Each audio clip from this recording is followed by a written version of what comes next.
ಇವತ್ತೇನು ಇಡೀ ಬೆಳಗಾವಿಯ ಜಿಲ್ಲೆಯ ಗುರ್ಲಾಪುರ ಕ್ರಾಸು ಇಡೀ ನಾಡಿನೊಳಗೊಂದು ಕ್ರಾಂತಿಯನ್ನು ಮಾಡ್ತಾ ಇದೆ. ಯಾಕಂದ್ರೆ ರೈತರು ಕಷ್ಟಪಟ್ಟು ಬೆಳೆಯುವಂಥ ಈ ಕಬ್ಬಿಗೆ, ಯಾಕಂದರೆ ಇಡೀ ನಮ್ಮ ರಾಜ್ಯ ಸಾಕಷ್ಟು ರಾಜ್ಯದೊಳಗಡೆ ಎಲ್ಲ ಜಿಲ್ಲೆಗಳಲ್ಲೂ ಕೂಡ ಹೆಚ್ಚಾನೆಚ್ಚು ಕಬ್ಬನ್ನು ಬೆಳೀತಾರೆ. ಆದ್ರೆ ರಾಜ್ಯ ಸರ್ಕಾರಗಳು ಎಲ್ಲ ಬೆಳೆಗಳಿಗೂ ಕೂಡ ಒಂದು ಬೆಂಬಲ ಬೆಲೆ ಅಂತ ಹೇಳಿ ಕೊಡ್ತದೆ. ಆದರೆ ಇವತ್ತು ಕಬ್ಬು ಬೆಳೆಯೋಕೆಗೆ ಒಂದು ಬೆಂಬಲ ಬೆಲೆಯನ್ನು ನಿಗದಿಪಡಿಸ್ಬೇಕಂತೇಳಿ ಸುಮಾರು ದಿನಗಳ ಕಾಲ ಗುರ್ಲಾಪುರ ಕ್ರಾಸ್ ಒಳಗೆ ಹೋರಾಟ ಮಾಡ್ತಾ ಇದ್ರು. ಯಾಕೆ ರಾಜ್ಯ ಸರ್ಕಾರ ಅವ್ರ ಬಗ್ಗೆ ವಿಚಾರ ಮಾಡ್ತಾ ಇಲ್ಲ ಅನ್ನೋಂಥದ್ದು ಯಕ್ಷ ಪ್ರಶ್ನೆ ನಮಗೆ ಕಾಡ್ತಾ ಇದೆ.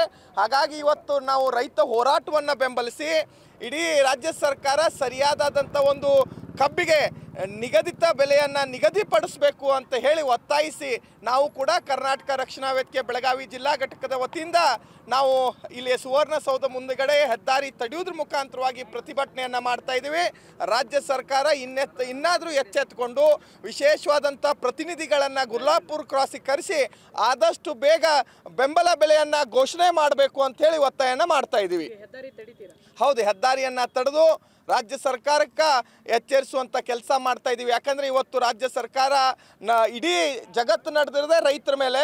ರೈತರನ್ನ ವಿರೋಧ ಕಟ್ಕೊಂಡ್ರೆ ಎಲ್ಲೂ ಕೂಡ ಉಳಿಗಾಲವಿಲ್ಲ. ಹಾಗಾಗಿ ರೈತರು ಏನು ತಮ್ಮ ಹೋರಾಟವನ್ನು ವ್ಯಕ್ತಪಡಿಸ್ತಾ ಇದ್ದಾರೆ, ಆ ಹೋರಾಟಕ್ಕೆ ಒಂದು ಅವರು ರಾಜ್ಯ ಸರ್ಕಾರ ಒಂದು ಬೆಂಬಲವನ್ನು ಸೂಚಿಸಿ ಆದಷ್ಟು ಬೇಗ ಮಾನ್ಯ ಮುಖ್ಯಮಂತ್ರಿಗಳು, ಜಿಲ್ಲೆಯ ಜನಪ್ರತಿನಿಧಿಗಳು, ರಾಜ್ಯದ ಸಚಿವರುಗಳು ಅದಕ್ಕೆ ಆದಷ್ಟು ಬೇಗ ಬೆಂಬಲ ಬೆಲೆಯನ್ನು ಘೋಷಣೆ ಮಾಡಬೇಕು ಅಂಥೇಳಿ ನಮ್ಮೆಲ್ಲರ ಒತ್ತಾಯ ಆಗಿದೆ. ಹಾಗಾಗಿ ಮುಂದಿನ ದಿನಮಾನಗಳಲ್ಲಿ 7ನೇ ತಾರೀಕು ಯಾವ ರಾಜ್ಯ ರೈತ ಸಂಘ ಆಗಿರ್ಬೋದು, ರೈತ ಸಂಘಟನೆಗಳು ಯಾವುದೇ ಹೋರಾಟಕ್ಕೆ ಕರೆ ಕೊಟ್ಟರೂ ಕೂಡ ಕರ್ನಾಟಕ ರಕ್ಷಣಾ ವೇದಿಕೆ ಸಂಪೂರ್ಣವಾಗಿ ಅದಕ್ಕೆ ಬೆಂಬಲವನ್ನು ಕೊಡ್ತೀವಿ.